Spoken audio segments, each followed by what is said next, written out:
নমস্কার প্রিয় বন্ধুরা, আমরা 7টা ভাব সম্পর্কে অলরেডি পড়ে নিয়েছি এবং সেখানে অনেক কিছু জানতে পেরেছি। 7টা ভাব সম্পর্কে অনেক জিনিস যেগুলো আমরা হয়তো বুঝতে পারতাম না যে এটা কোথা থেকে কিভাবে জানবো, সেটা আমরা 7টা ভাব থেকে জেনেছি। প্রথম ভাব, দ্বিতীয় ভাব, তৃতীয় ভাব, চতুর্থ সন্তান ভাব, ষষ্ঠ মানে রোগ ঋণ শত্রু ভাব, সপ্তম ভাব যেটাকে জায়া ভাব বা বিবাহ ভাব বলা হয়। আজকে আমরা জানবো অষ্টম ভাব সম্পর্কে। অষ্টম ভাবে কি কি রহস্য লুকিয়ে রয়েছে, কি কি গুপ্ত জিনিস আমরা জানতে পারি, সেগুলো আমরা এই ভিডিওর মাধ্যমে জানবো। সুতরাং ভিডিওটা পুরোটা দেখবেন, স্কিপ করবেন না। ভিডিও ভালো লাগলে অবশ্যই লাইক করবেন। চ্যানেল যদি সাবস্ক্রাইব এখনও না করে থাকেন, চ্যানেল অবশ্যই সাবস্ক্রাইব করবেন, কারণ এরকম অনেক রহস্যজনক ভিডিও, কিন্তু এর থেকেও রহস্যজনক ভালো ভালো ভিডিও আমি এই চ্যানেলে আপলোড করব। সুতরাং চ্যানেলের সঙ্গে জুড়ে থাকুন। তো দেখুন, আজকে অষ্টম ভাব সম্পর্কে বলবো। অষ্টম ভাবকে, যেটাকে ত্রিক ভাবের মধ্যে একটা ভাব। ত্রিক ভাব কোনটাকে বলা হয়? 6, 8, 12 এটাকে ত্রিক ভাব বলা হয়, তাই তো? এই তিনটে ঘরকে আমরা খারাপ ঘর বা দুঃখস্থান বা দুস্থান বলে আমরা জানি, 6, 8, 12কে, তাই তো? তো চলুন দেখে নিই অষ্টম ভাব। আয়ু, অষ্টম ভাব থেকে আয়ু দেখা হয়। আমরা সবাই জানি যে অষ্টম ভাব আয়ু ভাব বলা হয়। অষ্টম ভাবকে এক কথা আয়ু ভাবও বলা হয়, আয়ু। ঠিক আছে, তো এখান থেকে আয়ু কীরকম হবে, আয়ুর মানে এই ঘরটার উপর নির্ভর করছে, এর অধিপতির উপর নির্ভর করছে, বা এই ভাবের উপর নির্ভর করছে যে আপনার আয়ু কীরকম হবে না হবে। পরাজয়, সুখ, যদি অষ্টম ভাব দুঃখস্থান, যদি অষ্টম ভাব ভালো থাকে, দুঃখ না হয়, তাহলে কি সুখ আসবে। পরাজয়, পরাক্রম, বিজয়, এগুলো কোথা থেকে দেখা হয়? তৃতীয় স্থান থেকে। তাহলে এটা যদি তৃতীয় স্থান হয়, যেখানে 3 নম্বর লেখা থাকবে সেটা তৃতীয় স্থান। এখানে 3, এটাই যে তৃতীয় স্থান তার কোনো মানে নেই, যেখানে 3 লেখা থাকবে। ঠিক আছে, যেমন এখানে 3 লেখা আছে, তাই যদি 3 এখানে লেখা থাকতো তাহলে এটা তৃতীয় স্থান। যেমন অষ্টম এখানে লেখা, এখানে যদি অষ্টম থাকতো তাহলে এটা অষ্টম স্থান। যেখানে নাম্বারটা লেখা থাকবে সেটাই সেই স্থান। ঠিক আছে, তাহলে তৃতীয়, এইখানে পরাক্রম, বিজয়, জয়লাভ করা, এগুলো দেখা হয়, তাই তো? 1, 2, 3, 4, 5, 6 এটার শত্রু স্থান, পরাক্রম, বিজয়। এখান থেকেই শত্রু কিন্তু আমাদের উপর উল্টে পরাক্রম মানে আক্রমণ যাকে বলে, সেটা কিন্তু দেখা যাবে এই স্থান থেকে। এখান থেকে পরাজয় স্বীকার করলেও করতে হতে পারে আপনাকে, কারণ আপনার পরাক্রম, সাহস, বিজয়ের শত্রুস্থান। ঠিক আছে, বিমার ধন, আমরা যে কোনো রকম যে বিমা করি, ইন্স্যুরেন্স করি, সেই ইন্স্যুরেন্সের ধন, যে ইন্স্যুরেন্স করতে পারবো কি না। আমাদের অষ্টম ভাব যদি ভালো না থাকে, আমরা ইন্স্যুরেন্স হয়তো অনেকে দেখবেন করতেই পারলো না। ইন্স্যুরেন্স হয়তো তাকে বুঝিয়ে করা গেল না, বা করলেও হয়তো সেই ইন্স্যুরেন্সের যে টাকা সেটা হয়তো আটকে গেল, বা কোনো রকমভাবে এমন কিছু প্রসেসের মধ্যে দিয়ে সে গেল যেখানে টাকাটা আটকে গেল, বা ঝামেলায় পড়তে হলো, বা ইন্স্যুরেন্সের যে টাকাটা সেটা পেয়ে যাচ্ছে কিন্তু অনেক বাধা বিপত্তির মাধ্যমে, বা টাকাটা ঝাড় চলে যাচ্ছে, মার চলে যাচ্ছে। এরকম যে অষ্টম ঘর যদি এরকম থাকে, তাহলে কিন্তু সে তার পক্ষে এইগুলো কঠিন হয়ে উঠবে, ইন্স্যুরেন্স করা বা ইন্স্যুরেন্সের টাকা পাওয়া।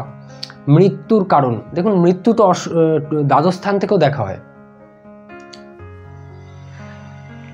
মৃত্যু সপ্তম এবং দ্বিতীয় থেকেও দেখা হয়। কারণ কি? কারণ অষ্টমের দ্বাদস্থান, আয়ুর দ্বাদস্থান, মানে যে কোনো ঘরের দ্বাদস্থান তার ক্ষয় বা ব্যয় বোঝায়। তাহলে আয়ুর ব্যয় এটা সপ্তম স্থান, তাহলে আয়ুর ব্যয় যখন হয়ে যাবে তখন কি? মৃত্যু আসবে। আবার দ্বিতীয় স্থানকেও মারক স্থান বলছে। তাহলে কি করে একটু দেখে নিই, অষ্টম থেকে গুণি, 1, 2, 3, 4, 5, 6, 7, 8। আয়ুস্থান হলো 3 নম্বর ঘর, অষ্টম। অষ্টমের দ্বাদস্থান মানে এই অষ্টমের দ্বাদস্থান দ্বিতীয় স্থান, তাহলে দ্বিতীয় এবং সপ্তম মারক হলো কি না? মারক হলো। দ্বিতীয় এবং সপ্তম যে মারক, সেই নিয়ে আমার একটা ভিডিও ছাড়া রয়েছে, আমি ডেসক্রিপশানে আপনারা পেয়ে যাবেন, অথবা আই বাটনে আপনারা পেয়ে যাবেন। ওই ভিডিওটা দেখে নেবেন, আরও ভীষণভাবে দারুণভাবে আপনারা জ্ঞানটা লাভ করতে পারবেন যে দ্বিতীয় এবং সপ্তম স্থান মারক কেন। যাই হোক, মৃত্যুর জন্য দায়ী দ্বিতীয় বা সপ্তম হলেও অষ্টম স্থান থেকে তার কারণ দেখা যাবে। কিন্তু মৃত্যুর কারণ, মৃত্যু ভয়, কোনো রকমভাবে মৃত্যুর ভয় আসছে, মানে বার্ধক্য হয়ে কোনো রোগ হয়েছে, আপনি ভয় পাচ্ছেন যে এই হয়তো আমার মৃত্যু হবে, বা মৃত্যুর সময় ঘনিয়ে এসছে, এই যে ভয়, বা এমন কোনো রোগ হয়েছে যেটা আপনি বুঝতে পারছেন যে মৃত্যু অবশ্যম্ভাবী, মানে হবেই মৃত্যু, সেই যে ভয়। বা আপনি হয়তো বুঝতে পারছেন যে মৃত্যু হতে পারে কিন্তু হয়তো হলো না, কিন্তু সেটাও যে ভয়, সেটাকেও মৃত্যু ভয় বলা হচ্ছে। সেটা কখন হবে? যখন অষ্টম স্থান অ্যাক্টিভ থাকবে। অষ্টম স্থান অ্যাক্টিভ থাকবে কখন? যখন অষ্টমের অধিপতি, অষ্টমের স্বামী গ্রহ যখন অ্যাক্টিভ থাকবে, তার দশা যখন চলবে তখন, অথবা অষ্টমের ওপর কোনো গ্রহের দৃষ্টি রয়েছে সেই গ্রহের দশা যখন চলবে তখন, অথবা অষ্টমে কোনো গ্রহ বসে রয়েছে সেই গ্রহের দশা যখন চলবে তখন এই জিনিসটা কিন্তু হবে। ঠিক আছে, এই সময় আপনার সেই মৃত্যু ভয় হলেও হতে পারে, হয়তো আপনার সেটা থেকে মৃত্যু হবে না, বা আপনি অথচ আপনি অযথা ভয় পাচ্ছেন। ঠিক আছে, মূত্র রোগ, এখানে গুপ্ত সম্পর্কিত যাবতীয় রোগ হোক বা যে কোনো জিনিস হোক গুপ্ত রিলেটেড, গুপ্ত অঙ্গ হোক, গুপ্তাঙ্গ যেটাকে বলে, গুপ্তাঙ্গ মানে বুঝতেই পারছেন কোন অঙ্গের কথা বলছি, গুপ্তাঙ্গ ওই জন্য লিখেছি আমি এখানে, সবকিছু এখান থেকে থাকবে। গুপ্ত রোগ, বুঝতে পারছেন গুপ্ত রোগ মানে কি ধরনের রোগ হতে পারে, গুপ্ত রিলেটেড যা কিছু দেখা হবে, গুপ্ত রোগ, গুপ্তাঙ্গ, গুপ্ত কলা, গুপ্ত বিদ্যা, গুপ্ত জ্ঞান, সব কিছু যার সঙ্গে গুপ্ত এই কথাটা জুড়ে যাবে সেইগুলো সব অষ্টম স্থান থেকে দেখা হবে। বোঝা গেল? এরপরে দেখুন গুপ্ত রোগ, দীর্ঘ রোগ, আমি 6 নম্বরে বলেছিলাম যে এমন কোনো রোগ যেটা সেরে যাবে, অষ্টমের যে রোগটা হবে সেটা দীর্ঘ রোগ হতে পারে, সেই রোগটার কারণে হয়তো অনেক দিন লং টাইম চলার পরে সেই রোগটার মাধ্যমেই মৃত্যু হলো কারোর, হতে পারে। অথবা সেই রোগে মৃত্যু না হলেও দেখা গেল এমন একটা রোগ যেটা সারবে না, সারা জীবন তাকে বয়ে নিয়ে যেতে হবে সেই রোগটা, বা সারা জীবন বয়ে নিয়ে না যেতে হলেও তাকে লং টাইম সেই রোগটা ভোগাবে। এই ধরনের যে কোনো রোগ কিন্তু অষ্টম স্থান যদি কোনো রকমভাবে খারাপ পরিস্থিতি থাকে তাহলে কিন্তু এই জায়গায় পৌঁছাতে হবে। অজ্ঞানতা, জ্ঞান কোথা থেকে দেখি আমরা? ইন্টেলিজেন্স, জ্ঞান, বুদ্ধি, এগুলো পঞ্চম থেকে দেখি। তাহলে পঞ্চমের কত নম্বর ঘর এটা? 1 2 3 4, 4 নম্বর ঘর। তাহলে জ্ঞানের সুখ, ইন্টেলিজেন্সের সুখ আমাদের হবে কি হবে না? যদি হয় তাহলে তো ভালো, আর যদি না হয় তাহলে অজ্ঞানতা দেখা যাবে। আলস্য, আলসি যাকে বলে, এখন আলস্য দেখার জন্য অনেকে লগ্ন দেখবেন, চন্দ্র দেখবেন। অষ্টম স্থান কি? দুঃখ স্থান। আর এই ঘরের কারক গ্রহ কে? শনিদেব। শনিদেব কি? মন্দগ্রামী গ্রহ, স্লো মুভিং প্ল্যানেট, যে কোনো জিনিস স্লো করে দেওয়া, কাজেও স্লো হয়ে যাওয়া, মানে আলস্যতা ভাব, এই জিনিসগুলো কিন্তু অষ্টম স্থান। ভাইয়ের শত্রু, এখন ভাইয়ের শত্রু কিভাবে এখান থেকে দেখা হবে? একটা জিনিস বুঝুন, ভাই কোথা থেকে দেখি আমরা? 3 নম্বর থেকে, এবং 3 নম্বরের 6 নম্বর স্থান, এবং 6 নম্বর আমাদের কি? শত্রু বোঝায়। তাহলে ভাইয়ের 6 নম্বর স্থান মানে ভাইয়ের শত্রু। এখান থেকে কাউন্ট করুন, 1 2 3 4 5 6, তাহলে ভাইয়ের শত্রু এখান থেকে দেখা হবে।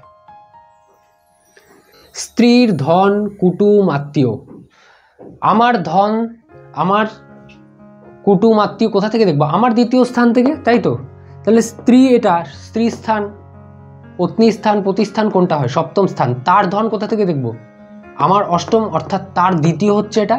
তাহলে এইখান থেকে কুটুম, আত্মীয়, স্ত্রীর ধন, এগুলো কিন্তু দেখা হবে। ভয়, যেহেতু এটা খারাপ স্থান, এখানে মৃত্যুর কারণ, মৃত্যু পর্যন্ত হতে পারে, তাই এখানে ভয় থাকবে, মৃত্যু ভয় থাকবে, যে কোনো রকম অন্যান্য ভয়ও থাকবে, এখানে ভয় কাজ করবে একটা অষ্টম স্থান যদি অ্যাক্টিভ থাকে। টেনশন যাকে বলে, যেটা মানসিক ক্লেশ, এখানে আমি লিখেছি টেনশন একটা কাজ করবে।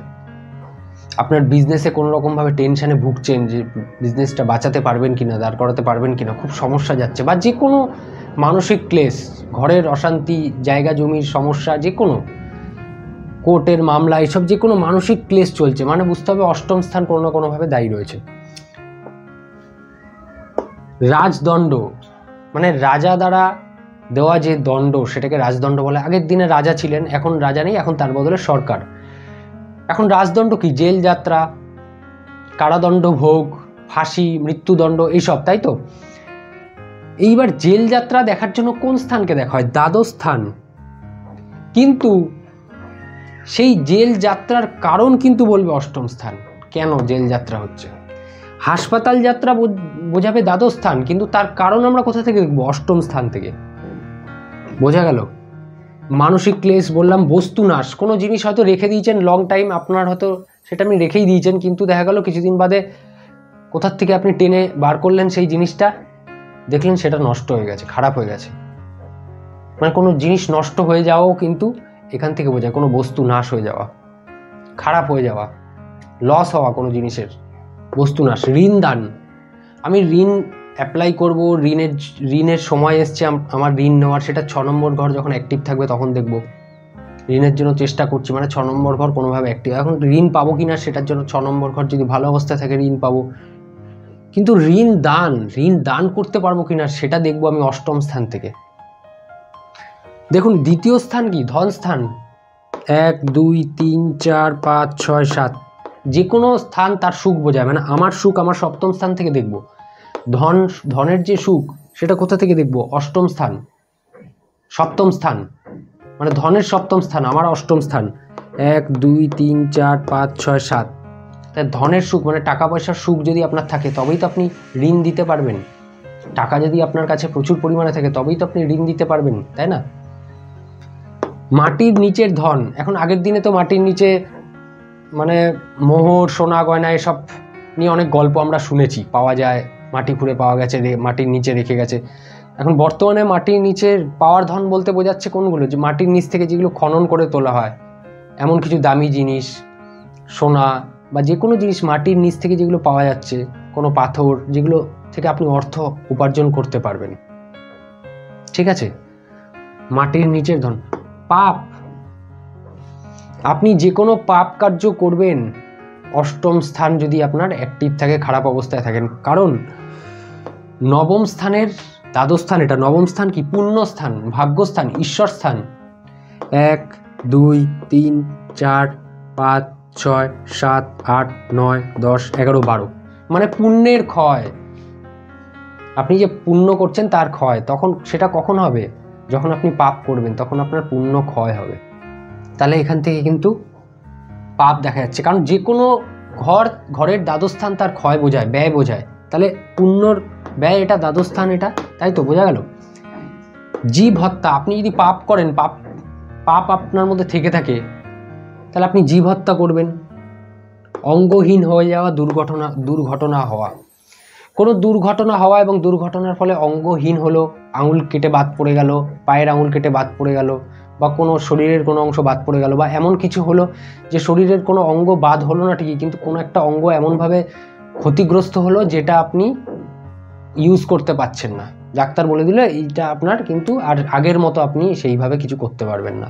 অঙ্গহীন দুর্ঘটনা এইটা বোঝাচ্ছে। ঠিক আছে, সমুদ্র পাড়ের যাত্রা। এখন সমুদ্র পাড়ের যাত্রা বলতে কি বিশেষ করে কোনটা বোঝায়? বিদেশ যাত্রা বোঝাচ্ছে। ঠিক আছে, তো সমুদ্র পাড় যাত্রা বা বিদেশ যাত্রা। দুঃখ স্থান, এটা দুঃখ, যখন এই স্থান অ্যাক্টিভ হবে তখন দুঃখ আসবে। ক্রূর কর্ম, আপনি মানে ভাগ্যের দ্বাদশ স্থান, ক্রূর কর্ম করবেন, পাপ করবেন, তাই তো। ধ্যান সাধনা, আপনি দেখবেন যারা সাধু সন্ন্যাসী, যারা ধ্যান সাধনা করে তাদের 8ম ভাব কোনো না কোনো, তার কেন সেই ব্যক্তি সাধু হয়েছে, সন্ন্যাসী হয়েছে, তার উত্তর কিন্তু 8ম স্থান থেকে পাবেন। মানে ধ্যান সাধনার স্থান কিন্তু এই 8ম স্থান। গুপ্ত বিদ্যা, আমি বললাম গুপ্ত বিদ্যা, ভোজন সুখ।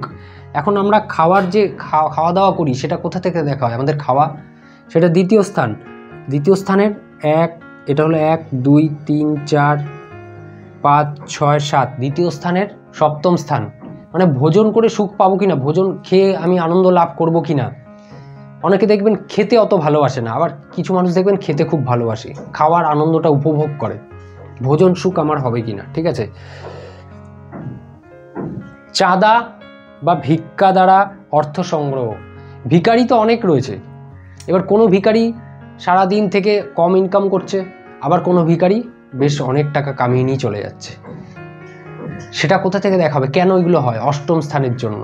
ভিক্ষা দ্বারা অর্থ সংগ্রহ বা চাঁদা দ্বারা অর্থ সংগ্রহ। চাঁদা, কোনো চ্যারিটেবল ট্রাস্ট আপনার আছে, সেখানে আপনি চাঁদা তুলে কিছু করছেন, আপনার সেই চ্যারিটেবল ট্রাস্টে চাঁদা কীরকম উঠবে, সেটা চালাতে পারবেন কি না, 8ম স্থান কিন্তু সেটা দেখে বিচার করতে হবে। ঠিক আছে, শেয়ার ক্রয় বিক্রয় ধন। এটা অনেকে জানতে চান যে আমি শেয়ার বাজারে টাকা খাটালে হবে কি হবে না, শেয়ার ক্রয় বিক্রয় করলে কীরকম হবে। 8ম স্থান যদি শুভ অবস্থায় থাকে, 8ম স্থানের উপর ডিপেন্ড করছে শেয়ার ক্রয় বিক্রয়ে আপনার কীরকম লাভ হবে, ভালো হবে। নৈঋত্যকোণ, দেখুন লগ্ন হলো পূর্ব দিক, আর 7ম স্থান হলো পশ্চিম দিক, 4র্থ স্থান উত্তর দিক, আমরা পড়েছি এটা। ঠিক আছে, তাহলে 10ম ঘর কোনটা হবে? এখানে দক্ষিণ দিক, তাই না? তাহলে পশ্চিম আর দক্ষিণের মাঝখানে অষ্টম এবং নবম ঘর পড়ছে। তাহলে অষ্টম ঘর কি হচ্ছে? নৈঋত্যকোণ, নবম ঘর নৈঋত্যকোণ, তাহলে অষ্টম ঘর নৈঋত্যকোণ। গবেষণা, এখান থেকে যাবতীয় রকম গবেষণা, রিসার্চ, যারা সায়েন্টিস্ট হন, বিজ্ঞানী হন, তারা দেখবেন তাদের এদের অষ্টম ভাব কোনো না কোনোভাবে দায়ী। যারা জ্যোতিষ হন, বড় জ্যোতিষী হন, তাদের অষ্টম ভাব কোনো না কোনোভাবে দায়ী। কারণ জ্যোতিষ হলো গুপ্তবিদ্যা, একটা গুপ্তবিদ্যা এখান থেকে দেখা হয় বলেছি। এটাও একটা রিসার্চ, জ্যোতিষও একটা রিসার্চ। কারণ জ্যোতিষ আপনি পড়লেই হবে না, আপনি সেটাকে নিয়ে চর্চা করতে হবে, অনেক কুষ্ঠি দেখে সেটাকে রিসার্চ করতে হবে, এটা কেন হচ্ছে, এটা কেন হচ্ছে, এটা কী থেকে হলো, এই যে রিসার্চগুলো, এটাও একটা রিসার্চ, সায়েন্স তো জ্যোতিষবিদ্যা, জ্যোতিষ বিজ্ঞান রহস্য। আমার চ্যানেলের নাম জ্যোতিষ বিজ্ঞান রহস্য, কারণ জ্যোতিষ একটা বিজ্ঞান, তার রহস্য আপনি জানতে পারছেন। মিনিংফুল অবশ্যই আছে আমার চ্যানেলের নামটার সঙ্গে, আমি কেন রেখেছি সেটা আপনারা বুঝতে পারছেন। তো এটাও একটা রিসার্চের ব্যাপার, গুপ্ত জ্ঞান এটা। জ্যোতিষ হওয়ার জন্য অষ্টম ভাবের অবদান কিন্তু অনস্বীকার্য, ঠিক আছে? যদি আপনার অষ্টম ভাব ভালো থাকে তাহলে আপনি জ্যোতিষ হওয়ার কিন্তু একটা সম্ভাবনা আপনার রয়েছে। নৈঋত্যকোণ গবেষণা, তো দেখলেন যে এখানে কি কি কত কিছু রহস্য লুকিয়ে রয়েছে, রিসার্চ, গবেষণা। হঠাৎ করে প্রাপ্ত ধন এখানেও কিন্তু হবে, হঠাৎ করে কোনো ধন আপনি প্রাপ্ত, যেই ধনটা আপনার নয়, আপনি পরিশ্রম করে কামাননি, বা হঠাৎ করে কোনো লস, টাকার লস, সেটাও কিন্তু এখান থেকে দেখা হবে। কোনো জিনিস আপনার আসছে যেটা আপনার নয়, সেটা আপনি লাভ করছেন, সেটা এখান থেকে দেখা হবে। তো আপনারা বারবার এই জিনিসটা রিপিটেডলি ভিডিওটা দেখুন, লিখে নিন এগুলো এবং ডাউনলোড করে বারবার দেখতে থাকুন ভিডিওটা। স্কিপ তো করবেনই না, স্কিপ করলে আপনাদের অনেক লস, কিন্তু আমি বলে দিলাম স্কিপ একদম করবেন না, পুরো ভিডিওটা দেখুন, ভালোভাবে দেখুন, দরকার হলে বারবার দেখুন। আমি তো যখন কোনো জিনিস একদম মানে আমার মনে হয় যেটা দেখা উচিত, আমি সেটা বারবার দেখি ভিডিও, যে কোনো রিলেটেড, আমি অ্যাস্ট্রোলজির কথা বলছি না, জ্যোতিষীর ভিডিও বলছি না, যে কোনো জিনিস আমার ধরুন কিছু একটা দরকার হলো, আমি ইউটিউবে দেখলাম, দরকার হলে আমি সেটা বারবার দেখি, আমি কেটে কুটে দেখি না। ভিডিও ভালো লাগলে অবশ্যই কিন্তু লাইক করতে ভুলবেন না। দেখা হবে পরের ভিডিওতে, ভালো থাকুন, সুস্থ থাকুন, নমস্কার।